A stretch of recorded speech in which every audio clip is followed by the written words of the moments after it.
کے دروازے پہ آ گیا.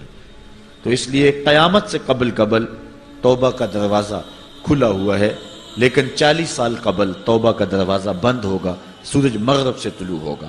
پھر کوئی توبہ کرنا چاہے گا بھی، بلکہ ہر کوئی توبہ کرنا چاہے گا، لیکن پھر توبہ جو ہے وہ قبول نہیں ہوگی. اسی طرح اور بہت سارے واقعات قیامت سے قبل جو ہیں وہ ظاہر ہوں گے، جن کی نشاندہی حضور نبی رحمت صلی اللہ علیہ وسلم نے فرمائی ہے. حضرت حذیفہ بن اسید انصاری رضی اللہ تعالی عنہ فرماتے ہیں کہ حضور تشریف لائے اور ہم کسی امر میں بات کر رہے تھے، تو حضور علیہ السلام نے ارشاد فرمایا کہ تم کس چیز کا تذکرہ کر رہے ہو؟ تو ہم نے عرض کی حضور ہم قیامت کے بارے میں ذکر کر رہے ہیں. تو حضور علیہ السلام نے ارشاد فرمایا کہ قیامت اتنی دیر تک قائم نہیں ہوگی جب تک یہ نشانیاں پوری نہ ہو لیں.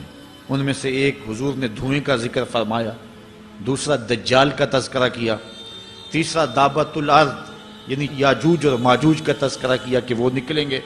اس طرح سورج کا مغرب سے نکلنا اس کا ذکر کیا، حضرت عیسیٰ علیہ السلام کے نزول کا ذکر کیا. اسی طرح حضور علیہ السلام نے زمین کا 3 جگہوں سے بیٹھ جانے کا ذکر کیا، ایک مشرق میں، ایک مغرب میں اور ایک جزیرہ عرب میں. زمین دھنس جائے گی نیچے، اس کا ذکر کیا. اور یمن کی جانب سے ایک آگ نکلے گی جو لوگوں کو دھکیل کر کے شام کے میدان میں لے آئے گی، اس کا تذکرہ کیا. فرمایا جب تک یہ نشانیاں پوری نہیں ہو جاتی اتنی دیر تک قیامت قائم نہیں ہوگی. تو یہ قیامت کے آنے سے قبل جو ہیں وہ نشانیاں ہیں جو ظاہر ہوں گی. اس کے علاوہ قیامت آنے سے کچھ اس سے بھی پہلے نشانیوں کا ظہور ہوگا، جس کا ذکر حضور نبی رحمت صلی اللہ علیہ وسلم نے ارشاد فرمایا. حدیث جبریل اس پہ بہت معروف ہے، جس کو حضرت عمر بن خطاب رضی اللہ تعالیٰ عنہ روایت کرتے ہیں.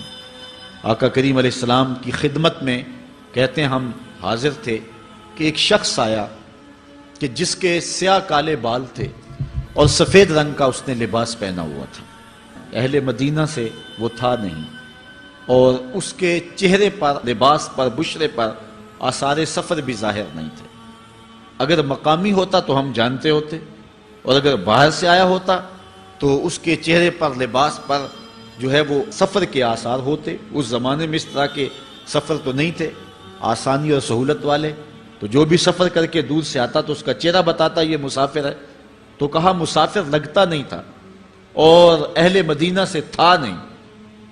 ہم پریشان تھے کہ یہ کون ہے، لیکن وہ آیا اور حضور علیہ السلام کی خدمت میں اپنے زانو بچھا کر کے بیٹھ گیا. فَأَسْنَدَ رُكْبَتَيْهِ إِلَىٰ رُكْبَتَيْهِ، اپنے دونوں گھٹنے اس نے حضور علیہ السلام کے گھٹنوں سے جوڑے اور حضور کی خدمت میں یوں ادب سے بیٹھ گیا. پھر اس نے حضور علیہ السلام سے اسلام کے بارے میں پوچھا. حضور علیہ السلام نے جواب دیا. پھر اس نے کہا بالکل آپ نے سچ فرمایا ہے. ہم حیران ہوئے، خود ہی سوال کرتا ہے، خود ہی تصدیق کرتا ہے. پھر اس نے حضور سے ایمان کے بارے میں پوچھا. حضور نے کچھ ارشاد فرمایا ایمان یہ ہے، تو اس نے کہا بالکل صدقتا، آپ نے سچ کہا ہے. تو ہم پھر حیران ہوئے کہ خود ہی یہ سوال پوچھ رہا ہے اور خود ہی اس کی تائید کر رہا ہے.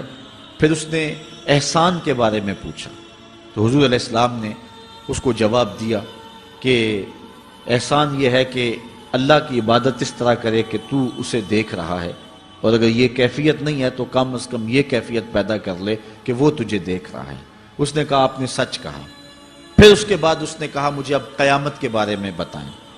حضور علیہ السلام نے فرمایا جو ہے وہ مسئول سائل سے عالم نہیں ہے. تو اس نے کہا اچھا پھر مجھے قیامت کی کچھ نشانیاں بیان فرما دیں. تو حضور علیہ السلام نے اس شخص کو جو نشانیاں بیان فرمائیں وہ یہ تھی کہ لونڈی اپنی مالکہ کو جنم دے گی. بکریاں چرانے والے، اونٹ چرانے والے، ننگے پاؤں والے اور ننگے بدن والے تم دیکھو گے کہ عمارتیں بنانے میں ایک دوسرے سے آگے بڑھنے کی کوشش کریں گے. بہرحال تھوڑی دیر تک وہ حضور کی خدمت میں بیٹھا رہا. اس کے بعد جب چلا گیا تو تھوڑی دیر گزری تو حضور نے فرمایا عمر جانتے ہو یہ شخص کون تھا؟ عرض کی اللہ و رسولہ عالم، اللہ اور اس کا رسول جانتا ہے. فرمایا یہ جبریل امین تھا جو تمہیں تمہارا دین سکھانے کے لیے آیا تھا. تو حضرت جبریل امین نے آ کر کے حضور سے جو 4 سوالات کیے ان میں سے ایک سوال یہ تھا قیامت کب آئے گی اور قیامت کی نشانیاں کیا ہیں. تو حضور نے یہ نشانیاں بیان فرمائیں کہ لونڈی اپنی مالکہ کو جنم دے گی. اور یہ نشانی اب ہمارے سامنے ہے کہ آج اولادیں اپنے جو ہے وہ ماں باپ کی آقا بنی ہوئی ہیں، بیٹی آج ماں کی حکمران بنی ہوئی ہے۔ یہ دور جس کی نشاندہی کی وہ بالکل آج ہمارے سامنے ہے۔ حضرت ابو ہریرہ رضی اللہ تعالیٰ عنہ سے ایک روایت ہے جس کو نبی رحمت صلی اللہ علیہ وآلہ وسلم سے وہ بیان کرتے ہیں، بینما النبی صلی اللہ علیہ وسلم یحدث اذ جاء اعرابی فقال متی الساعہ۔ حضرت ابو ہریرہ فرماتے ہیں کہ ہم حضور کی خدمت میں بیٹھے ہوئے تھے، ایک شخص حاضر ہوا، اس نے حضور سے کہا کہ حضور قیامت کب آئے گی؟ یہ سوال کیا، متی الساعہ، قیامت کب آئے گی؟ آقا کریم علیہ السلام نے اس کو جواب دیا، اذا ضیعت الامانہ فانتظر الساعہ، جب امانت کو ضائع کر دیا گیا تو سمجھ لے قیامت آ گئی۔ جب امانت کو ضائع کر دیا جائے گا تو سمجھ لے قیامت آ گئی ہے۔ قال کیف اضاعتها، عرض کی حضور امانت کو ضائع کرنا کیا مفہوم رکھتا ہے، اس کا مطلب کیا ہے؟ تشریح پوچھی حضور سے، تو حضور علیہ السلام نے جو جواب دیا وہ سماعت کیجئے۔ قال اذا وسد الامر الى غیر اہلہ فانتظر الساعہ، فرمایا جب معاملات نااہل لوگوں کے سپرد کر دیے جائیں تو سمجھ لے کہ قیامت آ گئی۔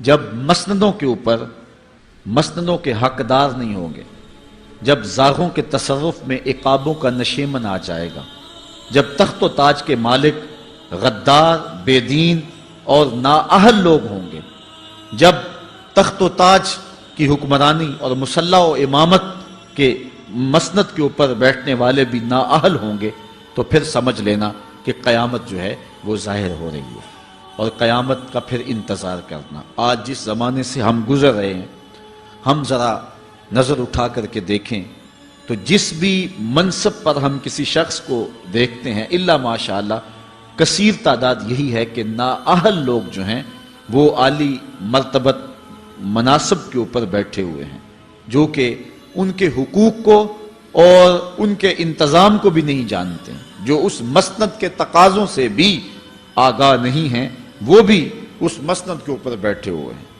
ایک زمانہ تھا، یہ ہمارے بچپن کی کہانی ہے، کہ ایک مرتبہ اسمبلی میں بحث ہوئی آبپاشی کے بارے میں، کہ فصلوں تک معقول پانی نہیں پہنچتا اور جو ہے وہ فصل اچھے طریقے سے جو ہے وہ نہیں اگ پا رہی، اور ہمارا ملک زرعی ملک ہے، تو اس کے بارے میں سوچا جائے۔ تو بہرحال اس پہ جب بحث شروع ہوئی تو ایک رکن اسمبلی اٹھا، اس نے کہا کہ پہلی بات تو یہ ہے کہ فصلوں تک پانی پہنچتا ہی نہیں ہے، اور دوسری بات یہ ہے جو پہنچتا بھی ہے وہ بھی راستے میں جو بجلی والے ہیں وہ بجلی نکال لیتے ہیں، اب وہ بجلی نکل چکی ہوتی ہے پانی سے، اب وہ خالی پانی جو ہے وہ فصلوں کو کیا کرے گا؟ تو جب نااہل لوگ ایسی مسندوں کے اوپر اور ایسے مناصب کے اوپر بیٹھے ہوئے ہوں گے اور ہم لوگ ان کو منتخب کرتے ہیں، تو پھر آپ قیامت کا انتظار کیجئے، پھر قیامت آنے میں کوئی دیر نہیں ہے۔ تو حضور علیہ السلام نے دو لفظوں کے اندر قیامت کے بارے میں یہ بات ارشاد فرما لی۔ یہ میں نے آپ کو اپنے بچپن کی کہانی سنائی ہے، لیکن اس دور کی کوئی ایک کہانی ہو تو میں آپ کے سامنے رکھوں۔ اس دور میں تو جو عالی مرتبت مناصب کے اوپر بیٹھے ہوئے انہیں سورہ فاتحہ تک نہیں آتی، سورہ اخلاص تک نہیں آتی ہے، تو اب بتاؤ کہ یہ قیامت کے قرب کی علامت ہے کہ نہیں ہے؟ آپ دیکھیں جس تخت پہ بھی، جس تاج پہ بھی، اور جس مسند اور منصب پہ بھی جو موجود ہے، کیا وہ اس کا حق ادا کر سکتا ہے یا اس کی اہلیت رکھتا ہے؟ وہ کیا کسی شاعر نے کہا تھا کہ ہر شاخ پہ الو بیٹھا ہے، انجام گلستاں کیا ہوگا؟ اور رومی نے اپنے زمانے میں کہا تھا کہ سگ وزیرو گرگ میرو موشرا درباں شود، این ارکان سلطنت ملک را ویراں شود۔ یہ ایک دردناک کہانی ہے، لیکن قیامت کی نشانیوں کے حوالے سے آپ اس بات کو سمجھیں اور حضور علیہ السلام کے فرمان کی روشنی کے اندر ہم اپنے حالات کا جائزہ لیں۔ حضرت انس رضی اللہ تعالی عنہ سے ایک روایت ہے، کہتے ہیں سمیت رسول اللہ صلی اللہ علیہ وسلم یقولو، میں نے حضور علیہ السلام کو فرماتے ہوئے سنا ہے۔ یہ حضرت انس رضی اللہ تعالیٰ عنہ وہ صحابی ہیں جنہوں نے 10 سال تک حضور کی نوکری کی ہے، اور کہتے ہیں 10 سال میں ایک بار بھی ایسا نہیں ہوا کہ حضور نے مجھے اف بھی کہا ہو۔ کہتے ہیں کبھی ایسا ہوتا کہ میرے ہاتھ سے کوئی برتن ٹوٹ جاتا، ازواج مطہرات جو ہیں وہ اس پہ ناراض ہونے لگتی تو حضور علیہ السلام روک دیتے، فرماتے اسے کچھ نہ کہو، اس برتن کی عمر ہی اتنی لکھی ہوئی تھی، یہ اتنے عرصے کے لیے ہی پیدا کیا گیا تھا۔ تو آقا کریم علیہ السلام نے جو ہے وہ ازواج مطہرات کو بھی روکا کہ وہ مجھے جھڑکے نہ۔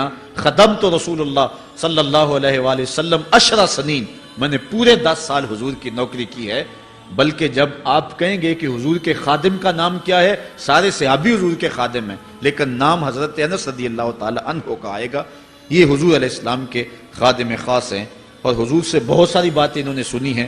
تو ان باتوں میں سے ایک بات کہتے ہیں، سمیت رسول اللہ صلی اللہ علیہ وسلم یقولو، میں نے رسول کریم صلی اللہ علیہ وسلم کو کہتے ہوئے سنا، ان من اشراط الساعۃ ان یرفع العلم، قیامت کی نشانیوں میں سے ایک نشانی یہ ہے کہ علم اٹھا لیا جائے گا، جہالت پھیل جائے گی، علم اٹھا لیا جائے گا۔ آج لفظ زیادہ ہو گئے ہیں، انفارمیشن زیادہ ہو گئی ہے، لیکن جس کو علم کہا جاتا ہے، جو مومن کے سینے کا جمال اور نور ہے، آج وہ اٹھا لیا گیا ہے۔ آج لوگ کہتے ہیں جی جتنا علم آج ہے اتنا علم پہلے تو نہیں تھا۔ آج کوئی غزالی دکھاؤ، کوئی رازی دکھاؤ، کوئی رومی دکھاؤ، کوئی احمد بن حنبل جیسا شخص دکھاؤ، کوئی محمد بن حسن شیبانی جیسا شخص دکھاؤ، کوئی امام ابو حنیفہ کے نالین کی خاک جیسا شخص بھی دکھاؤ، تو یہ ایک غلط بات ہے کہ جی پہلے زمانے میں اتنا علم نہیں ہوتا تھا، اب علم بہت زیادہ ہو گیا، جی علم بہت زیادہ پھیل گیا۔ علم نہیں پھیلا ہے، یہ چند معلومات ہیں، انفارمیشن کا دور ہے، اور خبریں ہیں۔ جو علم ہے، جو کہ مومن کے سینے کا جمال ہے اور باطن کا نور ہے، جو زندگی کی راہوں کو اجالتا ہے اور زمانے کو مالک کی دہلیز کے قریب کرتا ہے اور انسان کو انسانیت سکھاتا ہے، وہ علم جو ہے وہ اٹھتا چلا جا رہا ہے۔ اور حضور سے پوچھا گیا کہ حضور علم سینوں سے اچک لیا جائے گا، سینوں سے کھینچ لیا جائے گا؟ فرمایا نہیں، علماء اٹھا لیے جائیں گے۔ جب علماء فوت ہو جائیں گے تو ان کی جگہ اس درجے کے لوگ نہیں آئیں گے، پھر زوال پذیر سلسلے ہوتے چلے جائیں گے، علم اٹھا لیا جائے گا۔ جب سینے علم سے خالی ہو جائیں گے تو پھر قیامت آ جائے گی۔ اس لیے حضور علیہ السلام کا فرمان ہے، کائنات کی ہر شے علماء کی زندگی کی دعائیں مانگتی ہے، حتی الحیتان فی البحر، یہاں تک کہ سمندروں اور دریاؤں کے اندر مچھلیاں بھی علماء کی زندگی کی دعائیں مانگتی ہیں۔ انہیں پتہ ہے علماء ہیں تو کائنات معرض وجود میں آئی تو موجود رہے گی، اگر علماء نہیں ہوں گے تو کائنات جو ہے وہ بالکل قیامت کا شکار ہو جائے گی۔ تو پہلی چیز حضور نے ارشاد فرمایا، ان یرفع العلم، علم اٹھا لیا جائے گا، ویکثر الجہل، اور جہالت عام ہو جائے گی۔ علم کی جگہ جو ہے وہ جہالت عام ہو جائے گی۔ آج علماء نہیں رہے ہیں، آج ہم جو ہے وہ انحصار کرنے لگے ہیں چند ٹیلی ویژن چینلوں پہ، اور اس کا نتیجہ کیا ہے کہ مختلف چینلز کے اوپر بیٹھے بہت سارے لوگ گمراہی پھیلا رہے ہیں۔ یہ ایک الگ داستان ہے، ایک الگ کہانی ہے کہ کس طرح سے علم کا گلا گھونٹا جا رہا ہے اور کس طرح جو ہے وہ لوگوں کو گمراہ کیا جا رہا ہے۔ یہ جہالت کی کثرت ہے۔ اور تیسری بات جو حضور نے ارشاد فرمائی، وَيَكْثُرَ الزِّنَا، زنا عام ہو جائے گا۔ نظر کا زنا یہ تو اس زمانے کے اندر برا رہا ہی نہیں ہے، لوگ اس میں کوئی آر ہی نہیں سمجھتے۔ کسی کی بہن اور بیٹی کو دیکھنا اور اپنی آنکھوں کو شہوات سے بھرنا، یہ بندہ محسوس ہی نہیں کرتا ہے۔ حضور علیہ السلام نے ارشاد فرمایا، من زنا زنیا بہی ولو بہی تان دارہی، جس نے زنا کیا یہ عمل اس کے گھر بھی لوٹے گا، اگرچہ وہ اپنی دیواریں اونچی اونچی کیوں نہیں کر لیتا۔ اگر آج کوئی کسی کی بہن بیٹی پر اپنی نظروں کو غلیظ کرتا ہے تو وہ یہ کیسے کہہ سکتا ہے کہ میری بہن اور میری بیٹی کسی کی گندی نظروں کا شکار نہیں ہوگی؟ یہ مقافات عمل ہیں۔ گندم از گندم بروید جو سے جو، از مقافات عمل غافل مشو۔ اس لیے بدکاری پھیل جائے گی، نظر کی بدکاری اور ہر طرح کی بدکاری، اور یہ اتنا برا اور کبھی کام ہے کہ اللہ تعالیٰ جل شانہ نے قرآن مجید میں اسے کھلی بے حیائی قرار دیا ہے۔ آج میڈیا کے ذریعے، آج انٹرنیٹ کے ذریعے، اور یہ جو موبائل پیکج کی مصیبت نکلی ہے، اس سے معاشرے کا امن خراب ہو گیا اور معاشرے کے اندر حیا کا جوہر جو ہے وہ لوٹ لیا گیا ہے۔ اپنی نسلوں کی حفاظت کریں، ان کے ہاتھوں سے جو ہے وہ ناول چھینیں اور ان کے ہاتھوں سے جو ہے وہ اس طرح کی مخرب اخلاق سیڈیز چھین لیں اور ان کے ہاتھوں میں اللہ کا قرآن دیں اور رسول کریم علیہ السلام کی احادیث تھمائیں اور ان کو راہ حق کا مسافر بنائیں. یہ ذمہ داری ہے والدین کی. کل قیامت کے دن ایک عورت 4 مردوں کو جہنم میں لے جائے گی. عرض کیا گیا وہ کیسے؟ فرمایا ایک عورت کو حکم ہوگا جہنم کا تو وہ عرض کرے گی مالک میرے باپ کو بلایا جائے. باپ کو بلایا جائے گا، یا اللہ یہ میرا باپ ہے، میں اس کی بیٹی، میری تربیت کا جوہر اس کے ہاتھ میں تھا، آج جن بدکاریوں اور گناہوں کے سبب جہنم میں جا رہی ہوں اس کا ذمہ دار یہ ہے. وہ باپ جس نے اپنے بیٹی کو سب کچھ دیا، اپنی اولاد کی تعلیم کے لیے اپنے پلاٹ بیچ دیے، جائیدادیں فروخت کر دیں، نہیں دیا تو دین نہیں دیا. کل قیامت کے دن وہ اللہ کے حضور کیا جواب دے گا؟ ارشاد ہوگا اسے بھی پکڑو، اس کے باپ کو بھی پکڑو اور جہنم میں لے جاؤ. عرض کرے گی نہیں مالک میرے بھائی کو بلایا جائے. بھائی کو بلایا جائے گا، مالک یہ میرا بھائی ہے، میں اس کی غیرت تھی، میں جن راہوں پہ چل کر کے تیرے عتاب اور تیرے قہر و غضب کی حقدار بنی اس کا ذمہ دار یہ ہے. اگر یہ مجھے روکتا، اپنی آبرو کی حفاظت کرتا، اپنی ناموس کا پہرا دیتا تو میں ان راستوں کی مسافر کیسے بنتی؟ میری خرابی کا ذمہ دار یہ ہے. اب وہ بھائی کیا جواب دے گا جو چوکوں اور موڑوں پہ کھڑا ہو کے آنے اور جانے والی بہنوں اور بیٹیوں کو دیکھتا ہے اور یہ سمجھتا ہے کہ میری بہنیں اور میری بیٹیاں گھر میں محفوظ ہیں؟ وہ قیامت کے دن کیا جواب دے گا؟ ارشاد ہوگا اسے بھی پکڑو، اس کے باپ کو بھی پکڑو، بھائی کو بھی پکڑو، جہنم میں لے جاؤ. عرض کرے گی نہیں مالک میرے شوہر کو بھی بلایا جائے. بلایا جائے گا، مالک یہ میرا شوہر ہے اور میں اس کی بیوی، میری تربیت کا جوہر ماں باپ کے بعد اس کے ہاتھ میں تھا اور اس کے پاس طلاق کی دھمکی ایسی چیز تھی، مجھے جو چاہتا منواتا اور جس انداز میں ڈھالنا چاہتا مجھے ڈھال لیتا، لیکن اس نے مجھے کبھی راہ حق کی طرف نہیں بلایا تھا. وہ شوہر کیا جواب دے گا جو خود اپنے دوستوں کو چائے پہ بلا کے اور اپنی بیوی کو سامنے برہنہ منہ بٹھا کے بعد میں اس کے حسن کی داد مانگتا ہو، بتاؤ بھابی کیسی ہے؟ تو وہ کیا جواب دے گا قیامت کے دن؟ ارشاد ہوگا اس کو بھی پکڑو، اس کے باپ کو بھی، اس کے شوہر کو بھی اور اس کے بھائی کو بھی جہنم میں لے جاؤ. عرض کرے گی نہیں مالک میرے بیٹے کو بھی بلایا جائے. بیٹے کو بلایا جائے گا، مالک یہ میرا بیٹا ہے، میں اس کی ماں ہوں، میرے سینے میں اس کے لیے تڑپتی ہوئی ممتا تو نے رکھی تھی، یہ روٹھ جاتا تو زندگی اجاڑ ہو جاتی. جو بھی چاہتا ضد کر کے منوا لیتا، مجھے کسی کے گھر کے برتن بھی مانجنے پڑے تو میں نے اس سے بھی گریز نہیں کیا، اس کی ہر فرمائش کو پورا کیا، اپنا زیور بیچ کے اس کی تعلیم مکمل کروائی. اگر یہ ضد کرتا کہ امی آپ نماز نہیں پڑھتی، میں آپ کے ہاتھ کا کھانا نہیں کھاؤں گا، امی آپ یہ عمل کیوں کرتی ہیں، یہ شریعت میں جائز نہیں ہے، تو میں جو ہے وہ کھانا نہیں کھاؤں گا، تو کیا میری ممتا مجبور نہ ہو جاتی؟ اس نے ساری زندگی کیا مجھے اس کے بارے میں کوئی کہا تھا، نیکی کی طرف بلایا تھا، بدی سے روکا تھا؟ جس بیٹے نے اپنی ماں سے ہر ضد پوری کروائی ہو تو اس نے صرف دین کے بارے میں کوئی ضد نہیں کی ہے، تو وہ کل قیامت کے دن کیا جواب ہوگا؟ ارشاد ہوگا اسے بھی پکڑو، اس کے باپ کو بھی پکڑو، اس کے خاوند کو بھی پکڑو، بھائی کو بھی پکڑو، بیٹے کو بھی پکڑو اور 5 کو گھسیٹ کے جہنم میں لے جاؤ. فرمایا ایک عورت 4 مردوں کو قیامت کے دن جہنم میں لے جائے گی. اس لیے میں اور آپ آج دیکھ لیں کہ ہمارا آخرت کا معاملہ کیا ہونے والا ہے اور ہم نے اس دنیا کے اندر کس طرح اپنی حفاظت کرنی ہے. چوتھی چیز جو حضور نے ارشاد فرمائی وَيَكْثُرَ شُرْبَ الْخَمْرِ، اور شراب پینا عام ہو جائے گا. یہ قرب قیامت کی علامت ہے. آج ہماری ایلیٹ کلاس میں اور ہمارے آیان حکومت، آیان سلطنت اور سیاستدانوں اور جو ہے وہ عالی نسب خاندان جو شمار کیے جاتے ہیں ان میں شراب پانی کی طرح سمجھی جاتی ہے.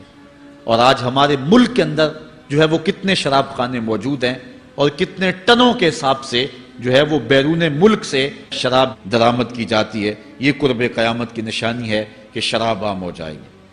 ایک روایت میں آتا ہے شارب الخمر کعابد الوثن، شراب پینے والا بت پوجنے والے کی طرح ہے. کتنا سخت فرمایا گیا. اور کل قیامت کے دن سخت رسوا ہوگا جو دنیا کے اوپر شراب پیتا رہا ہوگا. اللہ تعالی ہم سب کو محفوظ فرمائے.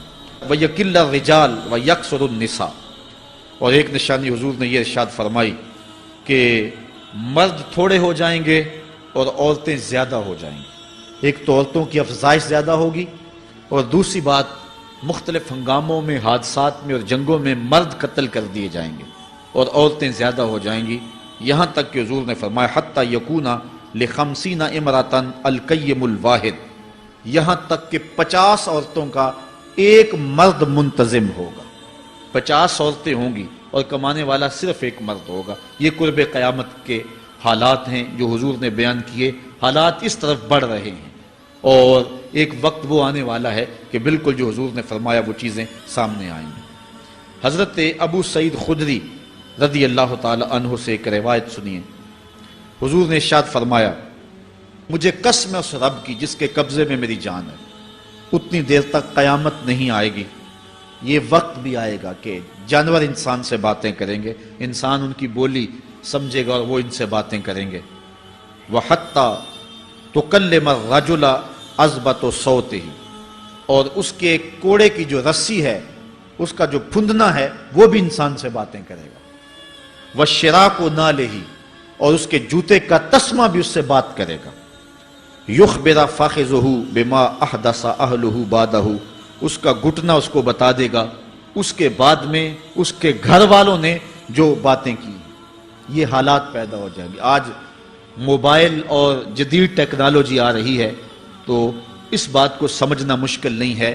اس زمانے کے اندر جب کہ ان چیزوں کا تصور بھی نہیں تھا، صحابہ نے پھر بھی یقین کیا کہ ہوگا، حضور نے کہا ہے اور آگے بیان کیا، اور آج تو حالات نظر آ رہے ہیں کہ بالکل جو حضور نے بتایا وہ سب کچھ جو ہے وہ ہونے والا ہے۔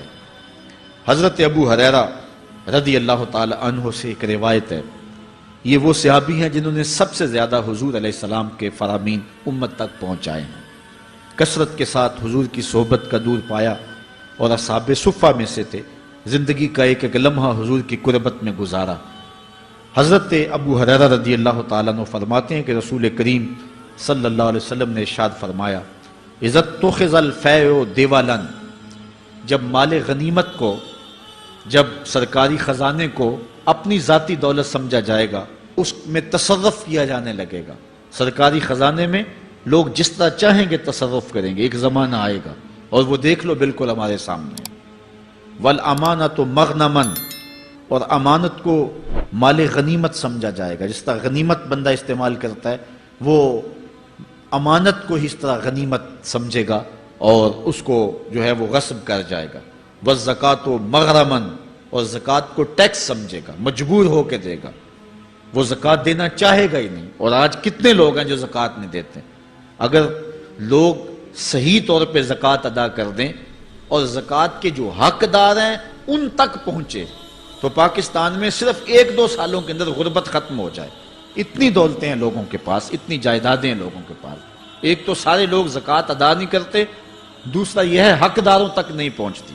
پیشہ ور مانگنے والے اور اس موسم کے اندر جو ہے وہ اپنے آپ کو غریب ظاہر کر کے اور مختلف اپنی مجبوریاں ظاہر کر کے مال ہتھیانے والے بہت سارے ہیں، اور زکوٰۃ دینے والا کہتا ہے میں جلدی جلدی فارغ ہو جاؤں۔ جتنی محنت مال کو کمانے میں صرف کی ہے، اتنی ہی محنت حقداروں کو تلاش کرنے کے لیے بھی کرے تاکہ اس کی زکوٰۃ اصل مصارف تک پہنچے۔ تو قرب قیامت میں یہ ہوگا کہ زکوٰۃ کو ٹیکس جانا جائے گا۔ وَتُعُلِّمَ لِغَيْرِ الدِّينِ، اور علم دین کے لیے حاصل نہیں کیا جائے گا، دین کے علاوہ کے لیے حاصل کیا جائے گا۔ اس کے 2-3 مفاہیم ہیں۔ ایک تو مفہوم ہے کہ علم دین حاصل کرنا لوگ چھوڑ دیں گے، وہ انجینئر اور ڈاکٹر اور کیا کچھ بننے کے لیے جو ہے وہ علم حاصل کریں گے۔ نام خدمت انسانی ہی ہے کہ میں یہ سب کچھ کر کے اپنے وطن کی خدمت کروں گا، انسانیت کی خدمت کروں گا، لیکن بعد میں جب مسندوں پہ بیٹھتے ہیں اور جو حال کرتے ہیں وہ کسی سے مخفی نہیں ہے۔ مسیحا پھر کس روپ کے اندر آتا ہے اور کس طرح قوم کو دونوں ہاتھوں سے لوٹتا ہے، یہ قرب قیامت کی نشانیاں ہیں۔ ہر بندہ جو ہے وہ علم تعلیم حاصل اچھا انسان بننے کے لیے نہیں، با کردار شخص بننے کے لیے نہیں، اچھا مومن بننے کے لیے نہیں، صالح فرد بننے کے لیے نہیں، بلکہ کمائی کرنے کے لیے، زیادہ زیادہ پیسے کمانے کے لیے وہ علم حاصل کرے گا۔ اور دوسری یہ بات کہ جو دین کا علم بھی حاصل کریں گے وہ بھی غرض و غائد جو ہے وہ اپنی چھوڑ دیں گے جس مقصد کے لیے جو ہے وہ علم حاصل کیا جاتا ہے۔ اور یہ قرب قیامت کی نشانی جو حضور نے بیان کی یہ بھی ہم اپنے زمانے میں دیکھ رہے ہیں۔ وَأَطَاعَ الرَّجُلُ امْرَأَتَهُ، اور آدمی اپنی بیوی کی اطاعت کرے گا، جو بیوی کہے گی وہ مانے گا، وَأَقَّى أُمَّهُ، اور ماں کو آگ کر دے گا، ماں کی پرواہ نہیں کرے گا، ماں کی نافرمانی کرے گا، بیوی کی بات کو ترجیح دے گا، اور ماں کی بات جو ہے اس کو ثانوی حیثیت دے گا۔ بہت بدبخت تو ایسے ہیں کہ جو ماں باپ کو ویسے ہی دقیانوسی کا تانا دے کے کہتے ہیں تمہیں تو پتہ ہی نہیں کسی بات کا، دنیا کہاں چلی گئی، اور ان کی کسی بات کو، کسی مشورے کو اور کسی حکم کو کوئی ترجیح نہیں دیتے۔ لیکن جب بیوی اور ماں دونوں کا حکم مقابلے میں آ جائے تو اس وقت وہ بیوی کے حکم کو ترجیح دیں گے۔ یہ قرب قیامت کی علامت ہے جو کہ ہم واضح طور پہ اپنے معاشرے میں دیکھ رہے ہیں۔ وَأَدْنَى صَدِيقَهُ وَأَقْصَى أَبَاهُ، دوست قریب ہوں گے، باپ دور ہوگا۔ دوستوں کو قربت دی جائے گی، ان کے ساتھ بیٹھنا اٹھنا بھی ہوگا، کھانا پینا بھی ہوگا، گپ شپ بھی ہوگی۔ دوست ایک بیل دے تو بندہ دوڑا جائے گا دوست کی پکار پہ، لیکن ماں باپ جو مرضی کہیں تو ماں باپ کی بات کو کوئی ترجیح نہیں دی جائے گی۔ یہ قرب قیامت کی نشانیوں میں سے ایک نشانی ہے، اور اس وجہ سے آج لوگ محروم ہو گئے ہیں اور گھروں میں برکت نہیں رہی۔ ماں باپ اگر کچھ کہیں، کوئی چیز لانے کے لیے بھی کہیں تو بچہ سو بہانے کرتا ہے اور دوست کی پکار پہ لبیک کہتا ہوا بھاگ اٹھتا ہے۔ وَظَهَرَتِ الْأَصْوَاتُ فِي الْمَسَاجِدِ، مسجدوں میں لڑائیاں ہوں گی، مسجدوں میں جو ہے وہ آوازیں بلند ہوں گی لڑائیوں کی، ایک دوسرے سے الجھاؤ پیدا ہو جائیں گے۔ آج ہماری مسجدوں میں پنکھا بند کرنے سے لڑائیاں شروع ہو جاتی ہیں۔ یہ بالکل آپ کے قریب ایک شہر میں ہوا ہے، ایک آدمی قتل ہو گیا صرف اس معاملے میں کہ وہ ایک کہہ رہا تھا کہ لائٹ بند کر دو، اور دوسرے نے کہا کہ میں نماز پڑھ رہا ہوں تو تم نے مجھے دیکھا نہیں، اور اس بات پہ لڑائی شروع ہوئی، حتیٰ کہ فائرنگ تک نوبت پہنچی، اور ایک آدمی جو ہے وہ قتل ہو گیا۔ آپ نے اخبارات میں پڑھا ہوگا۔ تو اس طرح مسجدوں کے اندر جو ہے وہ لڑائیاں شروع ہو جائیں گی، یہ قرب قیامت کی نشانی ہے۔ وَسَادَ الْقَبِيلَةِ فَاسِقُهُمْ، قبیلے کا سردار سب سے فاسق اور بدتر شخص ہوگا۔ خاندان کا، قبیلے کا، برادری کا وہی سربراہ ہوگا، وہی قائد ہوگا، وہی لیڈر ہوگا، وہی پنچ ہوگا جو جتنا بڑا غنڈہ اور جتنا بڑا بدماش ہے، اس کو ہی جو ہے وہ سرپرستی جائے گی۔ شرافت نام کی چیز ہی باقی نہیں رہے گی۔ شرافت کے بل بوتے پہ آگے نہ کوئی سیاست میں آ سکے گا، نہ کوئی خاندان میں آگے آ سکے گا، بلکہ اب تو حال ہی ہوا کہ ہماری محافل اور آراس کے اندر بھی جو مہمان خصوصی رکھے جاتے ہیں وہ بھی اس اعتبار سے نہیں رکھے جاتے کہ متقی شخص تلاش کرو جس کو مسند صدارت پہ اٹھایا جائے، جس کو مہمان خصوصی رکھا جائے۔ اس میں بھی یہ دیکھا جاتا ہے کہ کس کا اثر معاشرے کے اندر زیادہ ہے، چاہے وہ اثر و رسوخ اس نے منشیات فروخت کر کے ہی حاصل کیا ہو، کس کی دولت زیادہ ہے، چاہے اس نے وہ دولت لوگوں کا خون نچوڑ کے حاصل کی ہو، وہی مہمان خصوصی ہوتا ہے محفل نعت میں، چونکہ وہ پیسے زیادہ پھینک سکتا ہے۔ اور ایک غریب آدمی جو کہ تہجد کی نماز پڑھنے کا بھی عادی ہے، اس کو جوتیوں پہ جگہ ملتی ہے، اس کا قصور صرف یہ ہے کہ وہ غریب ہے اور اس کے پاس حرام کی کمائی نہیں ہے۔ یہ حضور علیہ السلام نے نشانی فرمائی، اور جو آج ہم اپنی آنکھوں سے دیکھ رہے ہیں۔ وَسَادَ الْقَبِيلَةِ فَاسِقُهُمْ، قبیلے کا سردار جو ہے وہ بدتر اور فاسق شخص ہوگا۔ وَكَانَ زَعِيمُ الْقَوْمِ أَرْذَلَهُمْ، اور قوم کا جو سردار ہوگا وہ قوم کا کمینہ ترین شخص ہوگا، یعنی قوم کا جو سب سے کمینہ شخص ہوگا وہ سب سے اونچی والی مسند پہ بیٹھا ہوگا۔ اور آپ دیکھ لیں، صرف پاکستان میں نہیں پوری دنیا پہ دیکھ لیں کہ ایسا نہیں دیکھ رہے ہم کہ جو بدبخت ہے، جو کمینہ ترین شخص ہے، فلک نے بخشی ہے انہیں خواجگی، جو جانتے نہیں روش بندہ پروری کیا ہے، جن کو اپنے نفع نقصان کا بھی نہیں پتا، اپنے آپ کا بھی شعور نہیں ہے، ہم کون ہیں، کس لیے آئے ہیں، جو مقصد حیات سے بھی آگاہ نہیں ہے، تو وہ قوم کے سردار ہوں گے، سیاسی تنظیمیں ہوں یا دیگر تنظیمات ہوں، الا ماشاء اللہ۔ اکثر حال یہی ہے جو اللہ کے محبوب علیہ السلام نے بیان فرمایا، جہاں کہیں بھی شرافت، نجابت اور اچھے لوگوں کو برتری ہے، آہستہ آہستہ وہ کم ہوتی چلی جائے گی، اور یہی ہوگا سارے کا سارا نظام۔ جب قیامت آئے گی تو یہی ہوگا کہ جتنا برا شخص ہوگا، جتنا کرپٹ شخص ہوگا، جتنا ظالم شخص ہوگا، جتنا ڈاکو لٹیرا اور انتہائی کمینہ صفت شخص ہوگا، وہی جو ہے وہ قوموں کا سردار ہوگا۔ وَأُكْرِمَ الرَّجُلُ مَخَافَةَ شَرِّهِ، اور آدمی کی عزت اس کی شر سے بچنے کے لیے کی جائے گی۔ فلاں بندے سے اگر تعلقات قائم نہ رکھے تو ہمیں نقصان پہنچائے گا۔ آج 10 نمبر کا غنڈہ بھی ہو تو لوگ اس سے تعلق ضرور استوار رکھتے ہیں، یہ فخر سمجھتے ہیں۔ آج کل افطار پارٹیاں ہو رہی ہیں اور اس میں ان کو بلایا جاتا ہے دعوت افطار پر جنہوں نے روزے ہی نہیں رکھے ہوئے۔ یہ افطار پارٹیاں نہیں ہیں، یہ ایک تماشا ہے جو لگایا جاتا ہے۔ اس لیے یہ ایک مزاج ہوگا قرب قیامت میں جس کا بیان حضور علیہ السلام نے کیا، جبکہ ہم ہر روز یہ اللہ سے وعدہ کرتے ہیں وَنَخْلَعُ وَنَتْرُكُ مَن يَفْجُرُكَ، دعائے قنوت میں کہتے ہیں اے اللہ جو تیرے حکموں کو توڑتا ہے ہمارا اس سے کوئی تعلق نہیں ہوگا۔ یہ روز عہد کرتے ہیں لیکن مسجد سے نکل کے اس عہد کو توڑ دیتے ہیں، بلکہ بہت سارے تو مسجد کے اندر ہی توڑ دیتے ہیں۔ وَظَهَرَتِ الْكَيْنَاتُ وَالْمَعَازِفُ، اور گانے والی اور بجانے والی عورتیں اور گیت گانے والی عورتیں، رنڈیاں، یہ جو ہیں وہ گانا شروع کر دیں گی اور یہ عام ہو جائے گا۔ اب تو حد ہو گئی کہ مذہب کے نام سے بھی یہ سب کچھ ہو رہا ہے۔ یہ شام کلندر کے نام سے جو پورے ملک کے اندر ایک جو ہے تقریب شروع ہوئی ہے، اس میں جو ہے ان عورتوں کو بلایا جاتا ہے اور لکھا ہوتا ہے باقاعدہ اشتہاروں کے اوپر کہ فلاں جو ہے وہ گانے والی آئے گی اور وہ جو ہے وہ اپنا کلام پیش کرے گی، اور یہ مذہب کے نام پہ ہو رہا ہے۔ اور حد یہ ہو گئی کہ یہ بڑھتا ہی چلا جا رہا ہے۔ اس کو روکنے کی گو مربوط کوششیں بھی نہیں ہوئی، لیکن ایک ایسا عمل تھا کہ جس کو ہر صاحب شخص برا سمجھتا ہے، لیکن اس کے باوجود یہ پھیلتا چلا جا رہا ہے۔ اور جو کچھ معاشرے میں ہو رہا ہے وہ حضور علیہ السلام نے پہلے ہی نشاندہی کی۔ وَشُرِبَتِ الْخُمُورُ، اور شرابیں پی جائیں گی، رنڈیاں ناچیں گی، گانے گائیں گی اور شرابیں پی جائیں گی۔ وَلَعَنَ آخِرُ هَذِهِ الْأُمَّةِ أَوَّلَهَا، اس امت کے بعد میں آنے والے لوگ پہلے گزروں پر لعنت کریں گے، کہیں گے انہیں تو پتہ ہی نہیں ہے۔ پاکستان کے اندر باقاعدہ آرٹیکل چھپے اخبارات میں کہ محمد بن قاسم جو ہے وہ ڈاکو تھا، سلطان محمود غزنوی لٹیرا تھا، یہ مضامین شائع ہوئے۔ صحابہ کو گالیاں نہیں دی جا رہی، کتنے لوگ ہیں جو صحابہ کو برا بھلا کہتے ہیں، اور حضور علیہ السلام کے والدین طیبین جن کی وساطت سے یہ درے اور گوہر شاہوار محمد نصیب ہوا، ان والدین کو ممبروں پہ بیٹھ کے کیا جہنمی نہیں کہا جا رہا؟ تو یہ وہ زمانہ، کیا امام حسین کو باغی نہیں کہا جا رہا؟ پہلے لوگ اندر داخل ہو کے کرتے تھے اور کتابچے چھاپتے تھے، اب آہستہ آہستہ ممبروں پہ بھی آ گئے اور یہ بات کہی جانے لگی ہے۔ اس پر باقاعدہ اجتماعات منعقد ہوتے ہیں، اس پہ کہا جاتا ہے۔ ایک ٹی وی چینل کے اوپر یزید کو جو ہے وہ رحمت اللہ تعالی علیہ کہا گیا، کیا کچھ نہیں ہوا، یہ سب کچھ آپ کے سامنے ہے، یہ حضور نے بیان فرمایا، یہ ہونا تھا۔ آقا کریم علیہ السلام نے ارشاد فرمایا وہ وقت آئے گا کہ جو آخر والے ہوں گے وہ سمجھیں گے کہ ہم ہی جو ہے وہ دیندار ہیں، ہمیں دین کا ٹھیکہ، اور پچھلوں پر لعنت بھیجیں گے کہ انہیں کیا پتا تھا دین کا۔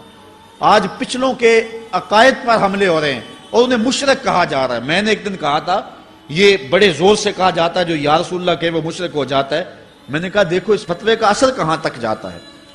حضور علیہ السلام کے سارے صحابی آقا کریم علیہ السلام کی موجودگی کے اندر بھی، اور پھر دیکھیے مسلمہ کذاب کے مقابلے میں جو جنگ لڑی گئی، اس جنگ کے اندر حضرت خالد بن ولید نے لکھا کہ کافر بھی اللہ اکبر کا نعرہ لگاتے ہیں، ہم بھی اللہ اکبر کا نعرہ لگاتے ہیں، فرق نہیں معلوم ہوتا اپنا کون سا ہے اور بیگانہ کون سا ہے۔ تو حضرت صدیق اکبر نے لکھا کہ جب وہ اللہ اکبر کا نعرہ لگائیں تم اس کے جواب کے اندر یا محمد آہو کا نعرہ لگاؤ۔ وَقَانَ شِعَارُ الْمُسْلِمِينَ يَوْمَئِذٍ یا محمد آہو، اس دن مسلمانوں کا شعار ہی یہ تھا، جو یا محمد یا رسول اللہ کہتا تھا وہی مومن مانا جاتا تھا، باقی کو تہے تیگ کر دیا جاتا تھا۔ تو اگر یا رسول اللہ کہنا شرک ہے تو پھر سارے صحابی، وہ 10,000 صحابہ جو جنگ یمامہ میں شامل تھے، ان کے بارے میں پھر کیا کہو گے؟ پھر حضرت زین العابدین کے بارے میں کیا کہو گے جو کربلا کے میدان میں مدینے کی طرف منہ کر کے کہہ رہے ہیں یا رحمت للعالمین ادرک لزین العابدین؟ پھر حضرت زینب کے بارے میں کیا کہو گے؟ یا محمد آہو یا محمد آہو ھذا حسین مزمل بالدماء، جو کربلا میں کھڑا ہو کے کہہ رہی ہیں اے میرے نانا حضور، اے محمد عربی، آپ کے حسین کو دیکھو خون میں نہا گیا ہوا ہے۔ تو پھر کیا یہ فتویٰ تمہارا کہاں تک پہنچے گا؟ نہ صحابہ بچیں گے، نہ اہل بیت بچیں گے، اور نہ اولیاء امت بچیں گے، جنہوں نے کہا تھا یا رسول اللہ انظر حالنا، یا حبیب اللہ اسما قالنا. تو یہ قیامت کی نشانیاں ہیں کہ اگلے جو ہیں وہ پچھلوں پر لعنتیں بھیجیں گے، ان کو برا بلا کہیں گے، صحابہ کو گالیاں، اہل بیت کو گالیاں، نواسب میں کیا کچھ نہیں کیا ہے. اور آج بھی جو دنیا کے اوپر ناسبی ہیں وہ اہل بیت کے بارے میں کیا کیا زبان استعمال نہیں کرتے، حضور کے والدین کے بارے کیا کچھ نہیں کہا جاتا. تو یہ سب کچھ ہونے والا ہے جو حضور علیہ السلام نے بیان کیا، کچھ ہو رہا ہے اور کچھ تم دیکھو گے اپنی آنکھوں کے سامنے. پھر ارشاد فرمایا فَارْتَقِبُوا عِنْدَ ذَلِكَ رِيحًا حَمْرَاءَ وَزَلْزَلَةً وَخَسْفًا وَمَسْخًا وَقَذْفًا وَآيَاتٍ تُتَابِعُ كَنِظَامٍ قُطِعَ سِلْكُهُ فَتُتَابِعُ. فرمایا کہ پھر جب یہ حالات ہوں گے اور یہ پوری طرح حالات معاشرے میں پیدا ہو جائیں گے تو پھر سرخ آندیاں آئیں گی، پھر انتظار کرنا سرخ آندیوں کا. وَزَلْزَلَةً اور زلزلے کا انتظار کرنا، وَخَسْفًا وَمَسْخًا وَقَذْفًا اور دھنسنے کا انتظار کرنا، اوپر سے پتھروں کے نازل ہونے کا اور شکلوں کے بگڑنے کا انتظار کرنا. اور آگے فرمایا وَآيَاتٍ اور ایسی نشانیاں آئیں گی ایک دوسرے کے پیچھے آئیں گی، جس طرح تسبیح کا دھاگا ٹوٹ جائے تو پیدل پہ اس کے دانے گرتے ہیں. تو یہ سارے عذاب جن کا ذکر حضور نے کیا میں مسلسل اوپر نیچے یہ تمہارے تک پہنچیں گے.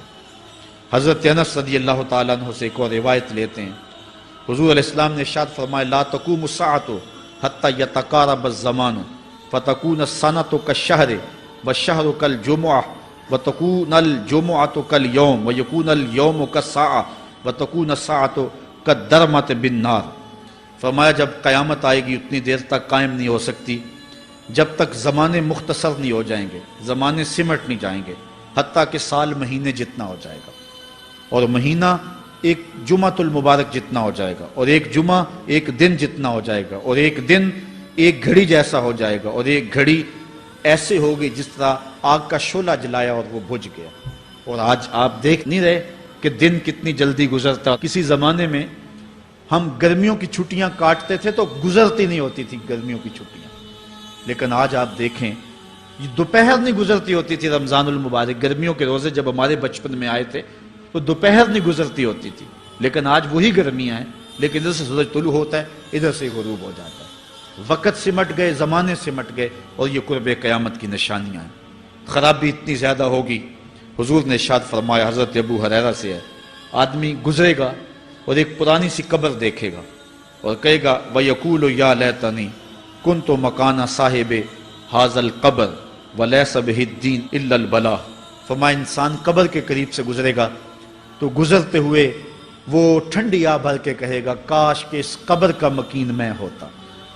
اور فرمایا دین سوائے آزمائش کے اور کچھ نہیں رہ جائے گا.